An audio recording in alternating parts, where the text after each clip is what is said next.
Hey folks, and welcome back to West Yorkshire Retro Gamer. I just thought I'd jump on the old match preview bandwagon because just about every other content creator is doing one, so why the hell not?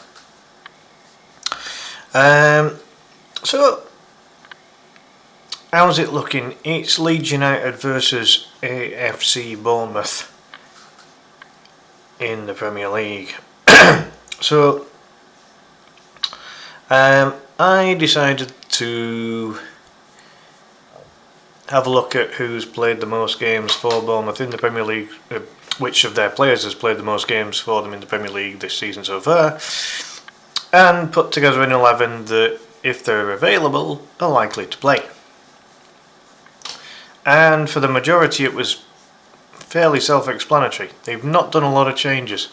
Most of that 11 have played all 5 games so far, with the exception of a couple.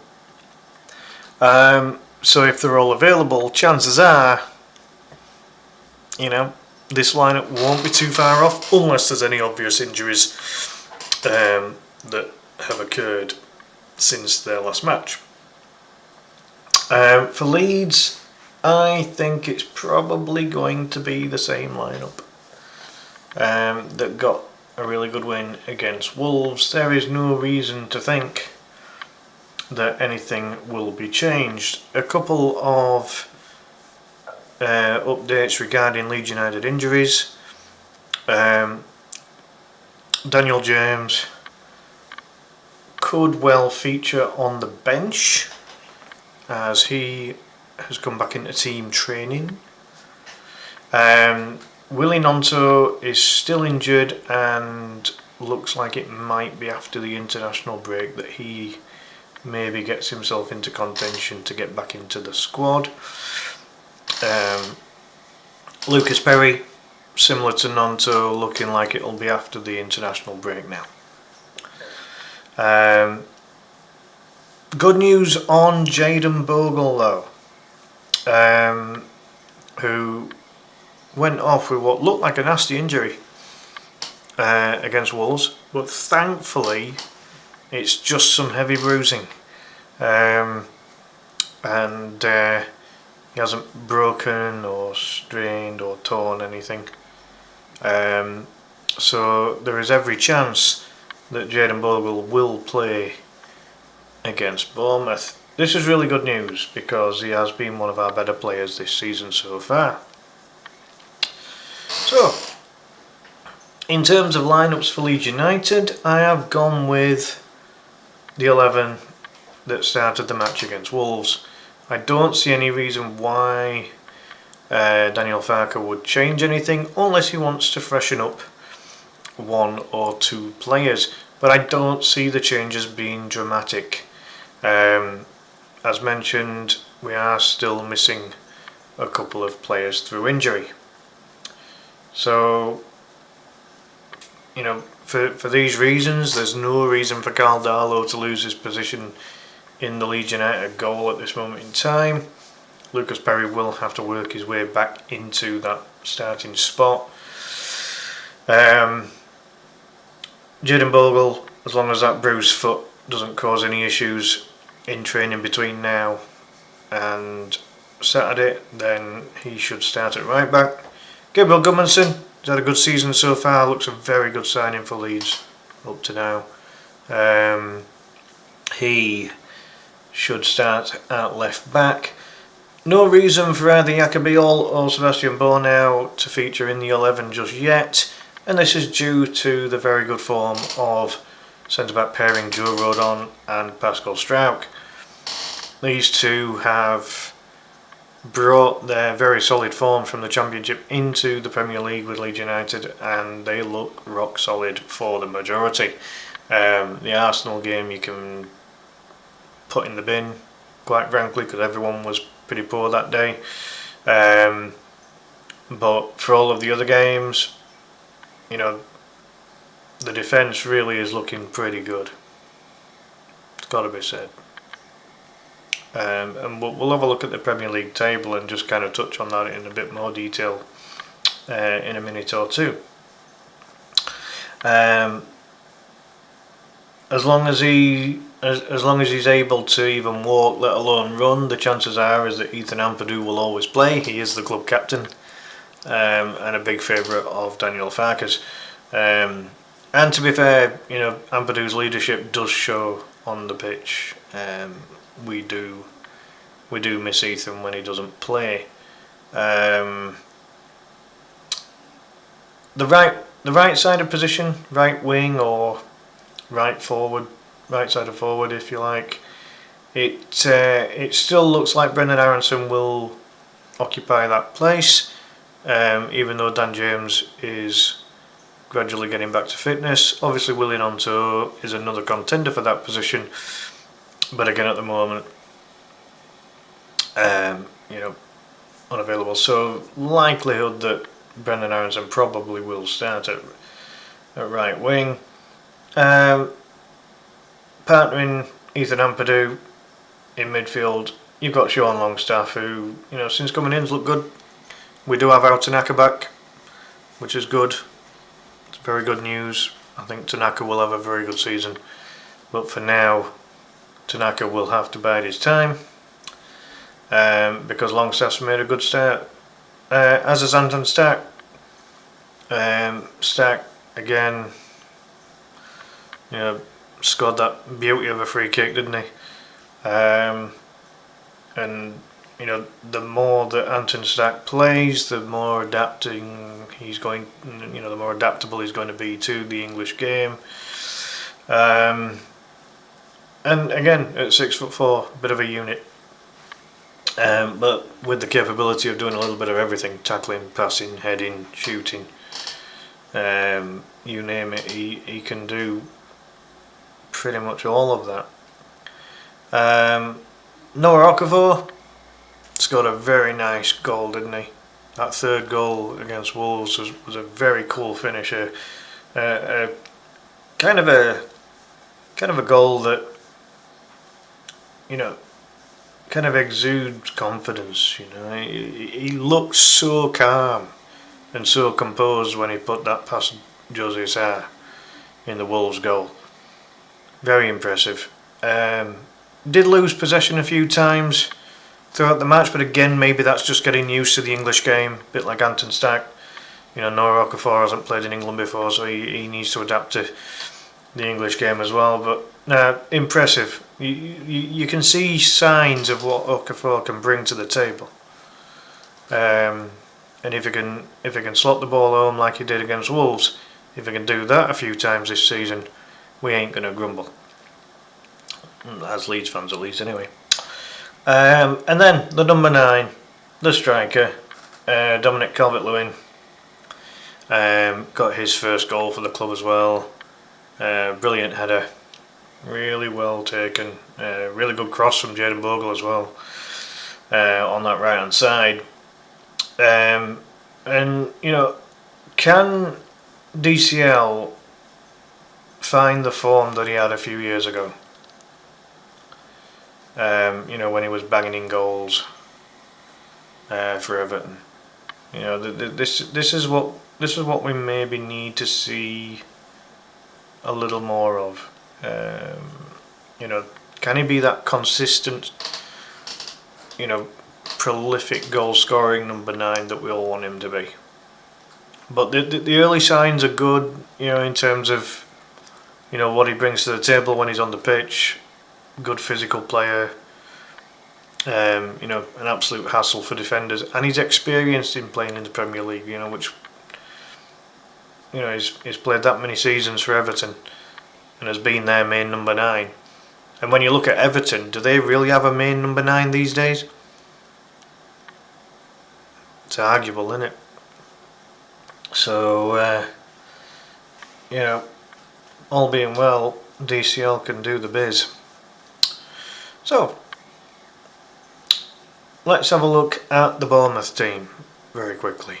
Now, I don't pretend to know a massive amount about these players, but these are the players that have played the most for Bournemouth this season. In goal, you've got Dodi Petrovic, who is a player that Leeds were rumoured to be interested in earlier on in the season, in the summer, but obviously they opted for Lucas Perry in the end. Petrovic signed from... I don't know whether he was actually signed from Chelsea or if he was signed from Strasbourg. I think he was on loan at Strasbourg because they're one of Chelsea's link-up teams, if you like. Feeder club, that kind of thing. Parent club, feeder club, whatever. So he's played all the games so far. Adam Smith, the right back, had a very brief loan spell at Leeds United like many moons ago now. If he's available, I think he is still Bournemouth's club captain, so if he's available he will play. But he's getting on a bit now. He's one of the players that hasn't played all 5 games so far. I think he's played 3. Adrian Truffer, left back, he's a new signing for Bournemouth this season. He's played all 5 games. Centre back, Bafodi Diakite, he's played 4 of the 5 games so far. And he's currently partnering Marcos Senesi, who has played all 5. Then a name that will be familiar to Leeds United fans, centre midfielder, USA international Tyler Adams. I mean, he was when he was at Leeds, he was one of Leeds' better players. In a group of players that were, for the most part, very average. But very much like his time at Leeds, Tyler Adams' time at Bournemouth has been riddled with injuries. Potentially a very good player when fit, but my God, he's got an injury record longer than an arm, and I'm talking a very long arm. I just couldn't think of something more witty. But anyway, on one of the wings, or possibly in a more forward position, you've got David Brooks, the Welsh international. He's a player that's played quite a bit in the Championship and in the Premier League with Bournemouth. But again, like Adams, he's another player that's had some injury problems in the past. So, be difficult. Be kind of difficult to keep Brooks fit. He's a player that he's surprisingly older than what some people think as well. Like, you look at him, he still looks like a kid. But he's in his mid-20s. He's in like his mid to late 20s now. Bit weird to think he's actually that old. But talking of a younger player, or what some people might know as a younger player, midfielder Alex Scott. He was a protege at Bristol City in the Championship, and ultimately Bournemouth splashed the cash to bring the midfielder in. Bought him for around somewhere between 20 and 25 million, if memory serves me right. It was a large chunky fee. And he's established himself as a regular for Bournemouth now. The number 9 Brazilian striker Evanilson Barbosa seems a decent striker without being super spectacular or prolific, but certainly someone that needs to, Leeds will need to keep an eye on him. He's been at Bournemouth a couple of seasons now. Antoine Semenyo, a player that's again familiar to both fans in the Championship and the Premier League. I think he was former Bristol City and all, if memory serves me right. Semenyo. Did he have a spell at Burnley as well? I could be wrong. But Semenyo started very well. If I remember rightly, when Bournemouth played against Liverpool in the first game of the season, I think he got Bournemouth's goals. They lost 4-2, but I think Semenyo bagged both of them. So he's obviously made a pretty decent start. And then a player who, despite being born in Leeds, never actually came through any of the Leeds academy levels. Marcus Tavernier, who is the younger brother of James Tavernier, who's currently playing for Rangers, if memory serves me right. But yeah, Tavernier I think he got a goal against Leeds when he was playing for Middlesbrough. It was really annoying because obviously he's born in Leeds, so it was kind of annoying that he nipped him with a goal there. But an effective player on his day, quite pacey, if I remember right. So there's every possibility that if these players aren't injured, this could well be the lineup that Bournemouth put out, and they're doing very well. So if we move on to the Premier League table right now, as you can see there, Bournemouth currently 4th, and a very good start to the season. 10 points already, so equivalent to two points a game, which is a very, very healthy start. As I say, I lost the first game against Liverpool, but I mean, they lost 4-2. It wasn't, they were pretty unlucky there. 3 wins on the bounce, and I believe one of those wins might have been against Tottenham, who Leeds have got to play against after Bournemouth. I think they beat them at Tottenham's ground 1-0. I could be wrong. But ultimately, when you look at it, they're not scoring a shed load of goals, and they've conceded 5, so the equivalent of conceding a goal every match. So obviously they've only got a goal difference of +1. So they're okay at scoring, but they're capable of conceding. So despite all of that, I think all of their matches have been very close. So apart from the Liverpool one where it was 4-2, I think all of the other games that Bournemouth have played so far have been a difference of only 1 goal. Obviously, apart from the draw that they got. So, to me, this is the indication of a quite well organised team.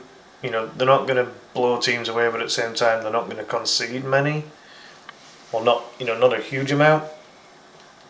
And as I say, they're unbeaten in the last 4 games, 3 wins and a draw. They're in 4th place for a reason. They've had a very good start to the season.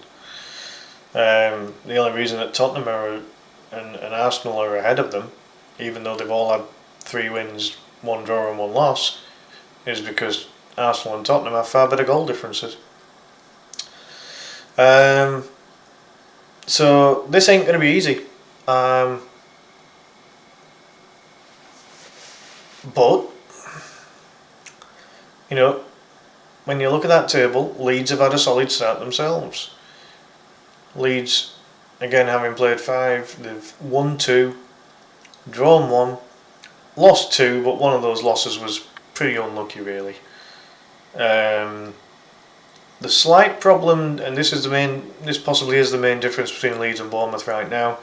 The main problem is the goal difference.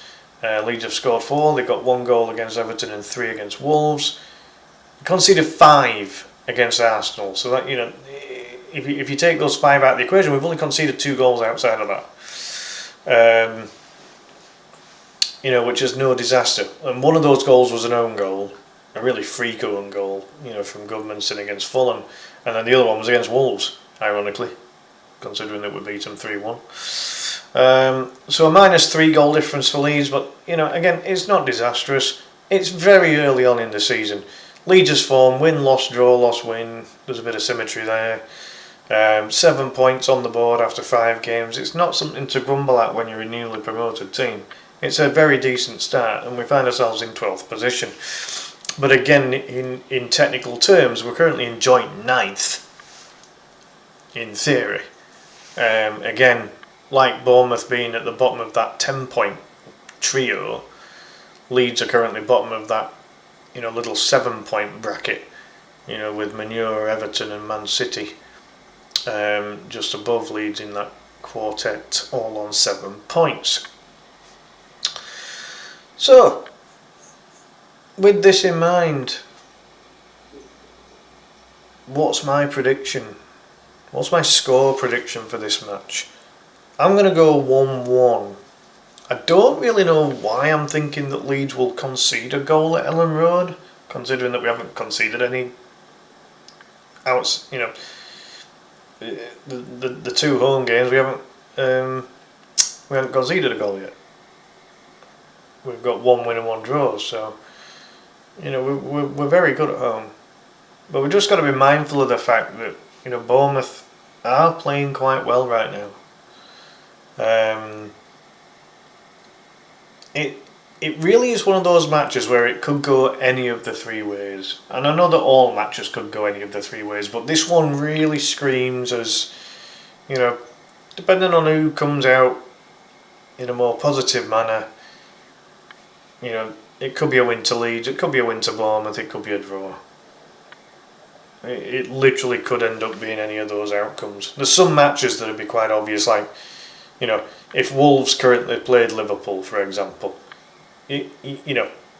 that's not one where you would expect it to be any of the 3, like to be any of all 3 outcomes. There's only one outcome for that right now, and that is Liverpool would absolutely smash Wolves 4-5-6-0. So, and again, I'm maybe slightly over exaggerated on the goal difference there, but in terms of how it is, the facts are right now that both Leeds and Bournemouth have had very good starts to the season. So, where would wins take either Leeds or Bournemouth? If Leeds were to beat Bournemouth, that would put them on 10 points and would actually make them level on points with Bournemouth. Bournemouth currently sitting on 10, Leeds on 7. In terms of the number of places that they would go up, though, I don't think that Leeds would travel all the way up to the top 4 or 5. I think we would probably go into the top half, but I don't think we'd be, troubling the top quarter of the division. And again, with Bournemouth, they would probably, I think they'll probably only, if they were to lose, I think they probably only drop a couple of places. Again, it all depends on what the likes of Crystal Palace, Chelsea, Sunderland, Fulham and Man City and Everton and Manure do, doesn't it? As well as Leeds. There's that many teams involved right now. And that's how it is. So, a win for Bournemouth would put them on 13 points. So, from their perspective, they're only then looking to see what the likes of Tottenham and Arsenal do, and could rise to a possible highest of 2nd place. So, regardless of what Liverpool do, because they've got a 5-point difference right now, Bournemouth can't go top of the league, but they can certainly go 2nd if Arsenal and Tottenham fail to win.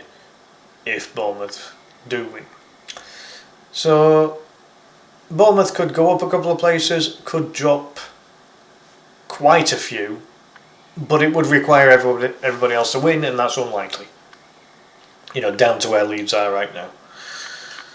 A draw, I would think that if it's a draw between Leeds and Bournemouth, I think that both teams probably stay about where they are. Just based on everyone else, but again they could the fluctuation in position could just be a couple of places each, because if other teams around them win, everything's so close right now.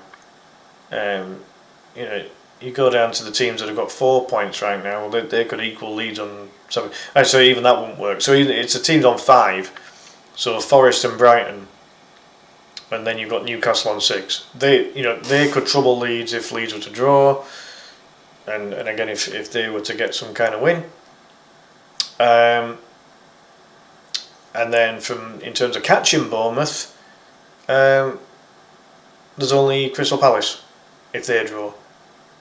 Well, no, the Palace would have to win. So Chelsea and Sunderland and Fulham then.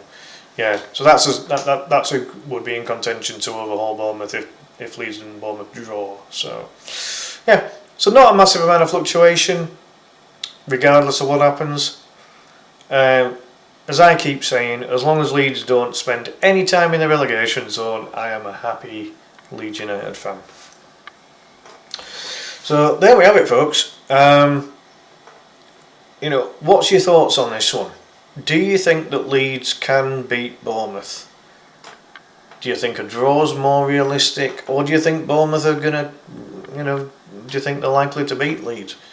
I think that I don't think there's going to be a lot of goals involved. I think both Leeds and Bournemouth are a little bit too well organised for that.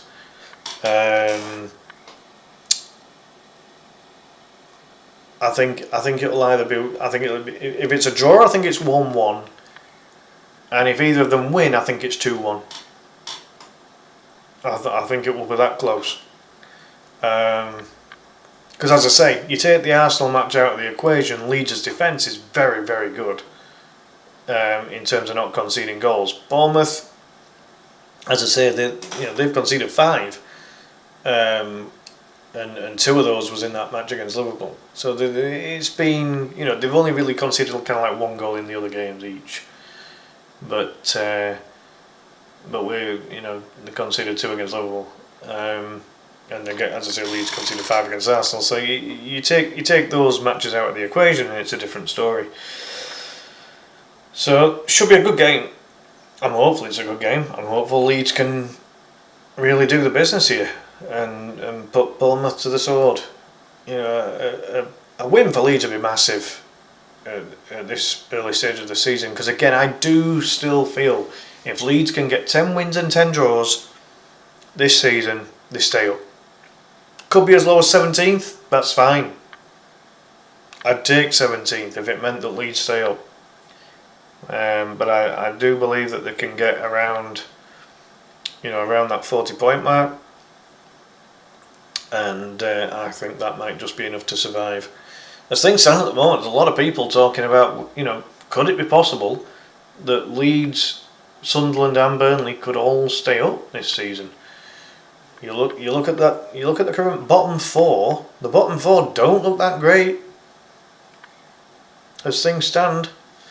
Brentford have conceded a lot of goals. Even Aston Villa are pretty dire at the minute. They ain't got a win yet. And only 1 goal to show for it. Oh, good God! But then you've got the 2 at the bottom. They're very poor, aren't they? West Ham and Wolves right now. Those 2 are in very dodgy situations. Nothing feels positive with either of those 2 clubs right now. Does Graham Potter lose his job? The Wolves have just given Pereira a new contract, so he ain't going to go anywhere anytime soon, is he? Brentford aren't going to sack Keith Andrews because he's only just been appointed. So, yeah, there could be a chance that all 3 of the newly promoted teams stay up. But it's funny because in one of my previous videos on this channel, I listed a few things that were extremely unlikely. And one of those was that all 3 newly promoted teams stay up in the Premier League this season. It just seemed at the start of the season very unlikely that all 3 would. Maybe 1, possibly 2 could. But all 3, was looking very unlikely. But after the start that all 3 have made, it looks more possible every single game week, doesn't it? As things stand. But it's only 5 games in, so much more football to be played. So we shall see what happens. I'm going to leave it there, folks. Big thank you for watching. Do please give the video a thumbs up, like. YouTube's been a bit funny at the minute, so do please give it a like, and do please subscribe to the channel if you haven't already as well. The support really is appreciated. So, yep, let's hope that Leeds can get the 3 points this weekend. And yeah, let's see where that takes Leeds in the table. In the meantime, enjoy the rest of your day. I'll see you next time. Bye for now.